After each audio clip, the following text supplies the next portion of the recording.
Bueno, y aquí desmontando narrativas de la izquierda colombiana, como en el clásico, es que Colombia ha sido gobernada por la derecha durante 200 años. ¿No les suena familiar esa repetición de la repetidera?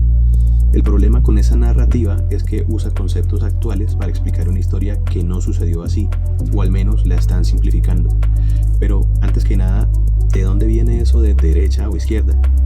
Esos conceptos vienen de la Revolución Francesa por allá del año 1789, en un contexto donde la monarquía pasaba por una crisis fiscal, no tenían dinero debido a que se habían desgastado en guerras y en otros conflictos externos. Y por otra parte, el pueblo francés estaba sumido en la pobreza, en desigualdad y sufrían de hambrunas. De esta manera se convocó a una asamblea nacional en la que se sentaron a negociar tres partes.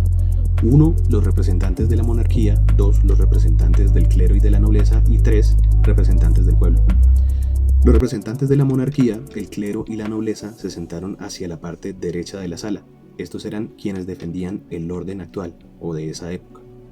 Y los representantes del pueblo se sentaron hacia la izquierda y estos pues de por sí ya venían en desventaja de 2-1. Como ya conocen la historia, todo el tema terminó en revolución, en insurgencia. Se tomaron la Bastilla, fue el fin de la monarquía, le cortaron la cabeza al rey Luis XVI y se estableció una república. El resto es historia. Para nuestros días no usamos los conceptos de izquierda o derecha en ese marco de monarquía versus pueblo o versus la revolución. Pero esa dualidad se transmutó en que la derecha son quienes defienden el statu quo o son conservadores y la izquierda son reformistas, usualmente agresivos o con deseos de remover el orden actual para reemplazarlo por otro, nuevo.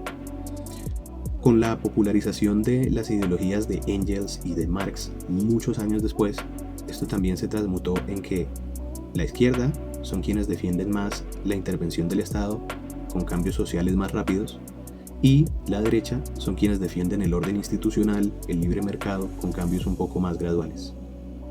Esto no quiere decir que ninguno de los dos bloques sea único, monolítico, ya que al interior de cada uno existen diferencias o diferentes facciones.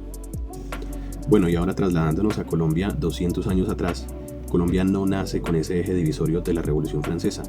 Nuestro proceso de independencia no fue una revolución donde se dejó de ser una monarquía, sino que fue una separación de un poder externo, España.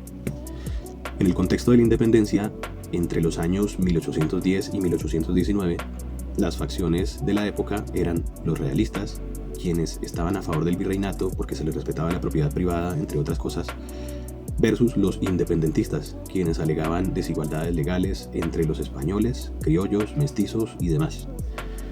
Aunque hay componentes parecidos en cuanto a la desigualdad y la injusticia, no necesariamente son lo mismo que una derecha y una izquierda. Una vez se logró la independencia en el año 1819, las facciones políticas que surgieron fueron los centralistas versus los federalistas, los cuales se disputaban en torno a cómo organizar el gobierno del país y no de quién debería gobernarlo, como es el caso de la Revolución Francesa. Esto es, si el gobierno debía ser central o que las diferentes provincias tuvieran autonomía e independencia. Después de eso, entre los años 1848 y 1849 surgieron los partidos políticos tradicionales, el conservador y el liberal. Pero resulta que eso tampoco encaja en una concepción de derecha como concepto actual. Y como tanto se empeñan en repetir los zurdos, ya que si así fuera, la izquierda estatista no existía, ni el marxismo estaba popularizado mundialmente. De hecho, en ese mismo año, en 1848, apenas si se estaba publicando el Manifiesto Comunista. Cabe también recordar que los conservadores defendían los valores tradicionales, el rol de la iglesia y la religión, mientras que los liberales defendían la separación de la iglesia del Estado y otras reformas sociales.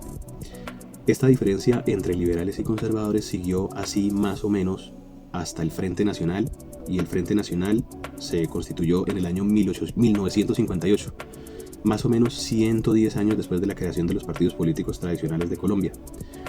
Una vez se creó el Frente Nacional, las diferencias políticamente ideológicas se pervirtieron en clientelismo, en corrupción, en alternancia de poder y más burocracia, en donde bandos contrarios se pusieron de acuerdo para repartirse el poder.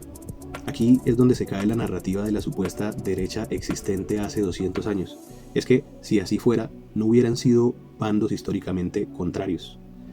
Cabe también resaltar que dentro del Partido Liberal existieron figuras como Jorge Eliezer Gaitán, que tenía ideas estatistas muy cercanas al socialismo en boga de aquella época. Ya para finalizar, aunque el comunismo ya existía en los años 30, la izquierda en Colombia viene a nacer en los años 60, es decir, apenas hace un poco más de 60 años, con el surgimiento de los grupos guerrilleros como respuesta armada al Frente Nacional y no a una supuesta derecha existente y consolidada.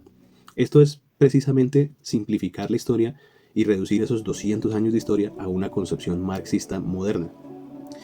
Y también en meter a todos en una misma bolsa como la derecha, muy diferente a las ideas de la derecha actual, como el libre mercado. También se trata de una estrategia de aniquilación moral y de la clásica división entre opresores versus oprimidos, lo cual es de manual marxista.